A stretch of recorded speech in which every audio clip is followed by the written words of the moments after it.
जय हिंद दोस्तों, कैसे हैं आप लोग। आशा करता हूं आप लोग अच्छे होंगे, स्वस्थ होंगे, मस्त होंगे, ज़बरदस्त होंगे दोस्तों। खूब पढ़ाई कर रहे होंगे दोस्तों। आइए आज की class GK GS practice set number 20 में जो एसएससी जीडी एसएससी एमटीएस 2024-2025 परीक्षा के लिए जो बहुत ही महत्वपूर्ण प्रश्न है उन पे हम लोग चर्चा करेंगे दोस्तों। आइए आज की क्लास को स्टार्ट करते हैं मोटिवेशनल थॉट के साथ। आज का मोटिवेशनल थॉट है दोस्तों, कुछ बनना ही है तो समुद्र जैसा बड़ा बनो। कुछ बनना ही है तो समुद्र जैसा बड़ा बनो। लोगों के पसीने छूटने चाहिए तुम्हारी गहराई नापते नापते। आइए दोस्तों आज की क्लास का पहला प्रश्न दोस्तों। पहला प्रश्न पढ़ने से पहले जितने लोग जुड़ चुके हैं दोस्तों वो लोग क्लास को लाइक कर दें, क्लास को शेयर कर दें अपने दोस्तों को, जिससे उनको इस क्लास की लाभ प्राप्त हो सके दोस्तों। आइए आज का पहला प्रश्न हमारा बहुत ही महत्वपूर्ण प्रश्न दोस्तों। देखिए दोस्तों क्या लिखा हुआ है। लिखा हुआ है ओजोन परत निम्न में से किस मंडल में स्थित है दोस्तों। ऑप्शन है ताप मंडल, मध्य मंडल, समताप मंडल, क्षोभ मंडल। तो दोस्तों जो हमारा ओजोन परत है वह हमारा स्थित है समताप मंडल में। ऑप्शन नंबर सी इसका बिल्कुल करेक्ट आंसर हो जाएगा प्रश्न नंबर 1 का। ओजोन परत समताप मंडल के स्ट्रेटोस्फीयर में स्थित है। समताप मंडल में 32 से 60 किलोमीटर के बीच ओजोन परत पाया जाता है। ओजोन परत पराबैंगनी किरण को रोककर पृथ्वी पर आने वाले हानिकारक प्रभाव से बचाता है। ओजोन पर छिद्र सर्वप्रथम 1985 ईस्वी में देखा गया था। आर्कटिक क्षेत्र में ओजोन परत में छिद्र देखा गया है। ओजोन परत की रक्षा के लिए 16 सितंबर 1987 को मॉन्ट्रियल समझौता हुआ दोस्तों। अब आप लोग दोस्तों एक प्रश्न मेरा है जिसका उत्तर आप लोग कमेंट में बताइएगा दोस्तों कि ओजोन संरक्षण दिवस किस तारीख को मनाया जाता है दोस्तों। क्या ओजोन संरक्षण दिवस किस तारीख को मनाया जाता है दोस्तों। इसका आंसर आप लोग कमेंट में जरूर करिएगा दोस्तों। आइए आगे बढ़ते हैं आज का दूसरा प्रश्न दोस्तों। दूसरा प्रश्न है चित्तौड़गढ़ के किले के अंदर विजय के प्रतीक विजय स्तंभ का निर्माण किसने कराया था दोस्तों। बहुत ही महत्वपूर्ण प्रश्न दोस्तों, आप लोग पढ़िए दोस्तों और उत्तर दीजिए। देखिए चित्तौड़गढ़ के किले के अंदर विजय के प्रतीक विजय स्तंभ का निर्माण किसने कराया था दोस्तों। ऑप्शन ए है राणा उदय सिंह, ऑप्शन बी है राणा कुंभा, ऑप्शन सी है महाराणा प्रताप, ऑप्शन डी है राणा सांगा। तो दोस्तों चित्तौड़गढ़ के किले के अंदर जो विजय के प्रतीक विजय स्तंभ का निर्माण कराया गया था वो कराया था हमारे राणा कुंभा ने। प्रश्न नंबर 2 का ऑप्शन नंबर बी बिल्कुल करेक्ट आंसर हो जाएगा। आइए देखते हैं चित्तौड़गढ़ के किले के अंदर विजय के प्रतीक विजय स्तंभ का निर्माण राणा कुंभा ने करवाया था। राणा कुंभा ने महमूद खिलजी के नेतृत्व वाली मालवा और गुजरात की सेनाओं पर विजय के उपलक्ष्य में 1440 ईस्वी 1448 के मध्य विजय स्तंभ बनाया गया। राजस्थान पुलिस और माध्यमिक शिक्षा बोर्ड का प्रतीक चिन्ह भी यही है जो विजय स्तंभ है दोस्तों। विजय स्तंभ का वास्तुकार मंडन जैता नापा और पुंजा है। इस स्तंभ की ऊंचाई 122 फीट है जो 30 फीट चौड़ा है दोस्तों। यह था हमारा विजय स्तंभ जो चित्तौड़गढ़ के किले के अंदर विजय के प्रतीक के विजय स्तंभ का निर्माण कराया गया था दोस्तों। आइए अगला प्रश्न देखते हैं प्रश्न नंबर 3। प्रश्न नंबर 3 हमारा कह रहा है दोस्तों भारत के सुप्रसिद्ध संगीतज्ञ उस्ताद बिस्मिल्लाह खान को 2001 में डैश पुरस्कार से सम्मानित किया गया था। पूछ रहा है 2001 में जो सुप्रसिद्ध संगीतज्ञ उस्ताद बिस्मिल्लाह खान है उनको 2001 में किस पुरस्कार से सम्मानित किया गया था। पद्म विभूषण यहाँ पे दोस्तों ये बाबर ऑप्शन में आ गया है और ये जो पदय लिखा है ये पद्म विभूषण होगा दोस्तों। यहाँ पे देख लीजिए पद्म विभूषण, बाबर, पद्मश्री या भारत रत्न। तो दोस्तों जो सुप्रसिद्ध संगीतज्ञ उस्ताद बिस्मिल्लाह खां थे उनको 2001 में भारत रत्न से सम्मानित किया गया था, भारत रत्न पुरस्कार से सम्मानित किया गया था। प्रश्न नंबर 3 का ऑप्शन नंबर डी बिल्कुल करेक्ट आंसर हो जाएगा दोस्तों। आइए अगला प्रश्न देखते हैं प्रश्न नंबर 4। प्रश्न नंबर 4 हमारा कह रहा है किस मुगल सम्राट ने सुलह ए कुल के विचार पर जोर दिया था दोस्तों। प्रश्न बहुत अच्छा है दोस्तों, आप लोग नोट कर लीजिएगा और ध्यान से पढ़िएगा दोस्तों। लिखा है किस मुगल सम्राट ने सुलह ए कुल के विचार पर जोर दिया था दोस्तों। ऑप्शन देख लीजिए, ऑप्शन है बाबर, शाहजहां, अकबर, हुमायूं। तो दोस्तों जो सुलह कुल पर जोर दिया था वो थे हम अकबर जी जो थे उन्होंने सुलह कुल पर जोर दिया था। प्रश्न नंबर 4 का ऑप्शन नंबर सी बिल्कुल करेक्ट आंसर हो जाएगा। मुगल सम्राट अकबर ने सुलह कुल विचार पर जोर दिया। अकबर सबके साथ एक समान व्यवहार पर बल दिया। अकबर हिंदू मुस्लिम संस्कृति को मिलाकर हिंदुस्तानी संस्कृति का निर्माण करना चाहते थे। अकबर ने 1562 ईस्वी में दास प्रथा और 1563 में तीर्थ यात्रा कर और 64 में जो जजिया कर अकबर ने समाप्त कर दिया। अकबर ने हिंदुओं को धार्मिक स्वतंत्रता प्रदान की थी। मुगल सम्राट का एक ऐसा सम्राट जिसने हिंदुओं को धार्मिक स्वतंत्रता प्रदान की थी दोस्तों, ये थे हमारे अकबर जी। आइए अगला प्रश्न देखते हैं, प्रश्न नंबर 5।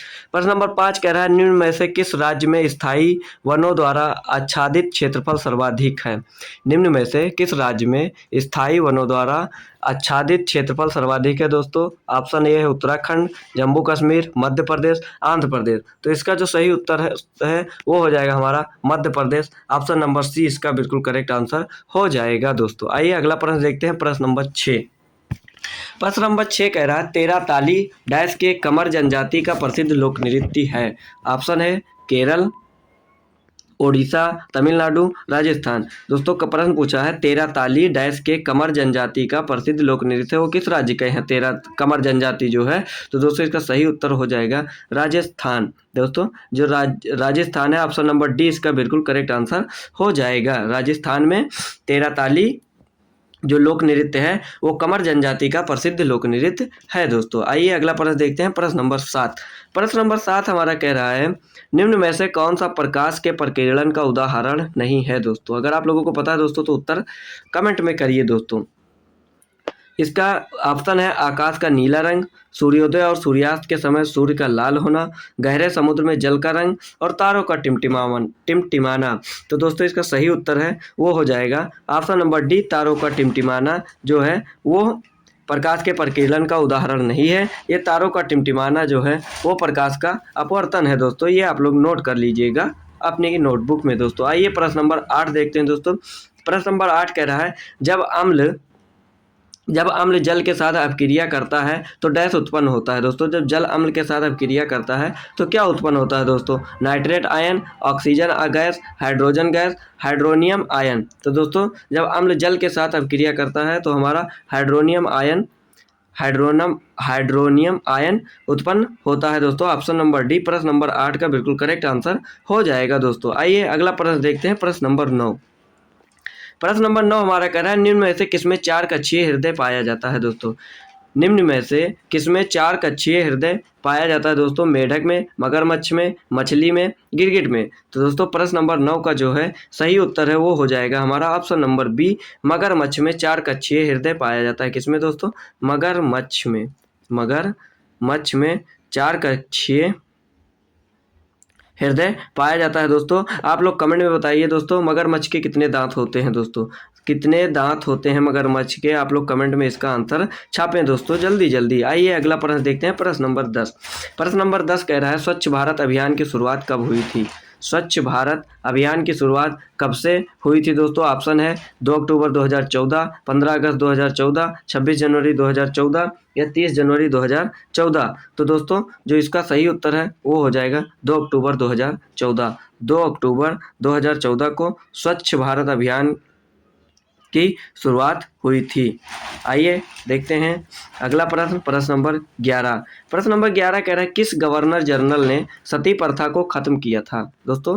किस गवर्नर जनरल ने सती प्रथा को खत्म किया था। लॉर्ड हेस्टिंग ने, लॉर्ड डलहौजी ने, लॉर्ड कॉर्नवालिस ने या लॉर्ड बैटिंग ने दोस्तों।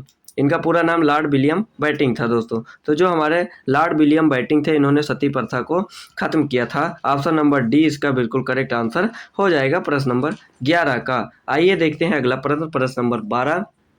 प्रश्न नंबर 12 हमारा कह रहा है महात्मा गांधी राष्ट्रीय रोजगार गारंटी अधिनियम मनरेगा साल डैश से लागू हुआ। जो हमारा मनरेगा है वो किस साल से लागू हुआ था दोस्तों। ऑप्शन देखिए 2004, 2002, 2005, 2003। तो दोस्तों जो महात्मा गांधी राष्ट्रीय ग्रामीण रोजगार गारंटी अधिनियम है वो हमारा लागू हुआ था सन 2005 से। ऑप्शन नंबर सी इसका बिल्कुल करेक्ट आंसर हो जाएगा। 2005 से मनरेगा अधिनियम लागू हुआ था दोस्तों। आइए जानते हैं इसके बारे में। हमारा महात्मा गांधी राष्ट्रीय ग्रामीण रोजगार गारंटी अधिनियम मनरेगा साल 2005 में लागू हुई। नरेगा एक्ट 2005 में मनाया गया। यूपीए सरकार की एक महत्वपूर्ण योजना नरेगा है दोस्तों। जो यूपीए की सरकार थी उसकी महत्वपूर्ण योजना नरेगा है। नरेगा को 2 फरवरी 2006 को आंध्र प्रदेश के अनंतपुर जिले के बंदनापल्ली गांव से श्री मनमोहन सिंह ने लागू किया था। कहां से लागू किया था दोस्तों, इसको आप लोग नोट कर लीजिएगा दोस्तों, परीक्षा में पूछने की संभावना है दोस्तों। 2 फरवरी 2006 को आंध्र प्रदेश के अनंतपुर जिले के बंदनापल्ली गांव से श्री मनमोहन सिंह ने लागू किया था। प्रारंभ में केवल 200 जिले में लागू किया गया। 13 अप्रैल 2008 से संपूर्ण देश में लागू किया गया और 2 अक्टूबर 2009 से नरेगा का नाम मनरेगा कर दिया गया। दोस्तों ये पहले नरेगा नाम था इसका। आइए अगला प्रश्न देखते हैं, प्रश्न नंबर 13। प्रश्न नंबर 13 हमारा कह रहा है नोबेल पुरस्कार निम्न में से किस क्षेत्र में नहीं दिया जाता है। दोस्तों प्रश्न को ध्यान से पूछेगा दोस्तों, इसमें नहीं लिखा हुआ है निम्न में से किस क्षेत्र में नहीं दिया जाता है। दोस्तों यहाँ पे दोस्त सभी लोग बहुत ज़्यादा गलती करते हैं नहीं में।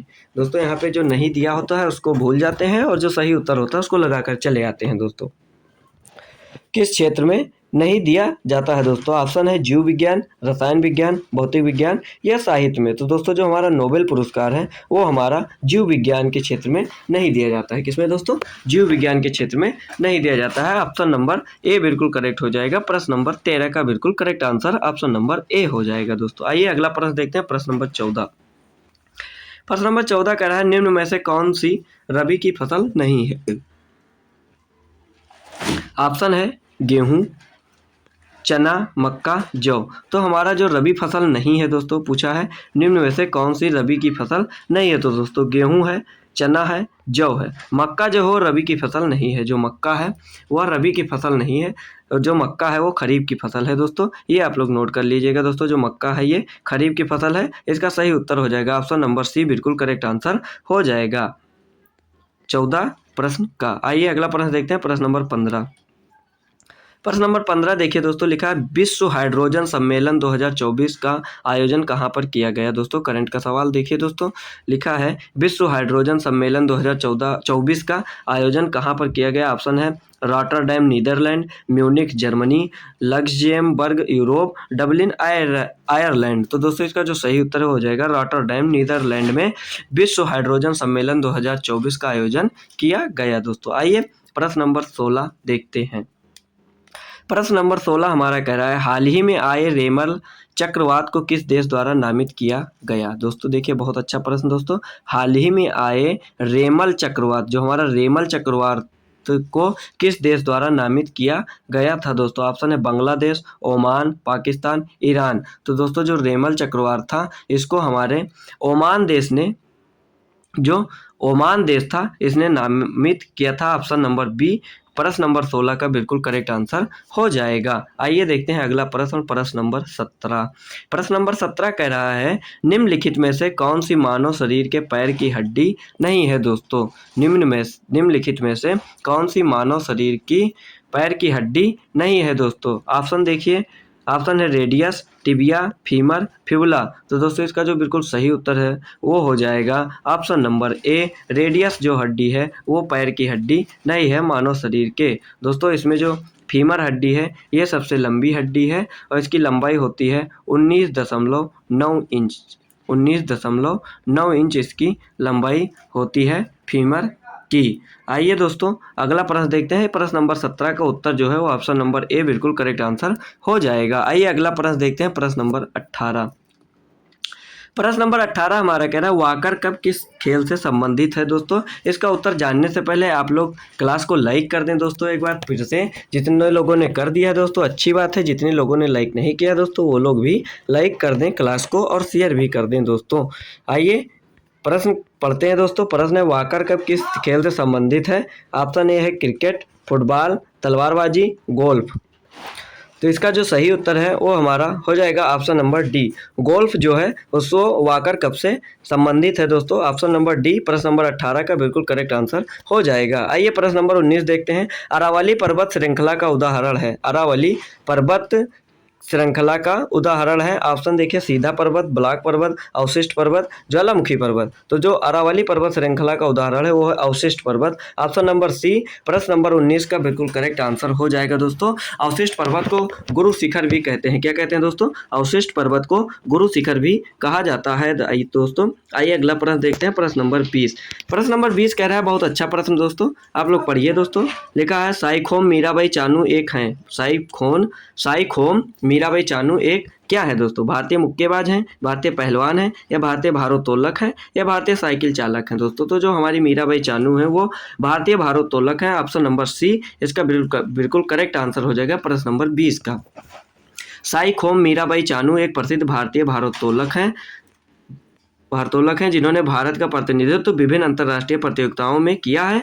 उन्होंने कई पदक जीते हैं, जिसमें 2020 टोक्यो ओलंपिक में महिलाओं की 49 किग्रा वर्ग में रजत पदक भी शामिल है। ये थी हमारी मीराबाई चानू दोस्तों, जो भारोत्तोलक से संबंधित हैं। आइए प्रश्न नंबर 21 देखते हैं।